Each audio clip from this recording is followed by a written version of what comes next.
Is in the case, and I'm going to read exclusively from the book. There are copies, I hope, still on the back table, and it's rather an unusual book. Can you hear me, by the way? I can hear me, but I don't know if you can. It's rather an unusual book because it's a combination of a poetry collection and a murder mystery, and it takes place in a poetry retreat, a week-long poetry retreat with 2 tutors and 6 aspiring poets.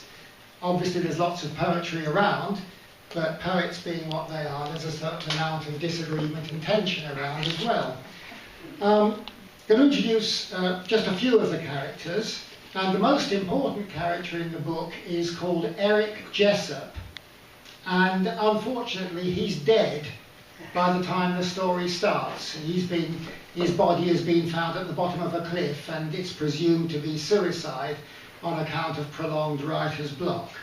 But fortunately, we have some of Eric's poetry, and this is one of his more intimate poems. The soap lies sticky on a bed of stones, above the coral-coloured basin where I'm slowly working lather round my fingers. There's a recessed mirror.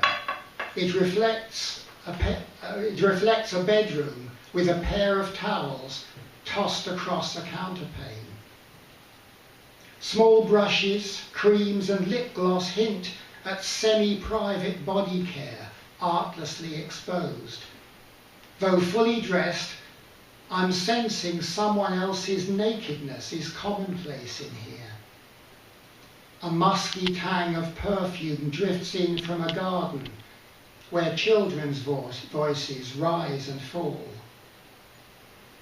Early evening sunlight penetrates the frosted window, making sparkle points on vertices of cut glass bottles, twinkling as distractingly as mind's eye-catching fantasies I'd hesitate to own out loud.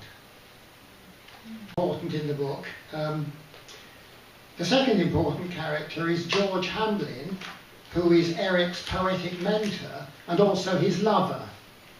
And George Hamlin tends to write poems rather about himself, poems of reminiscence and nostalgia, and this is one of those. Extra passenger.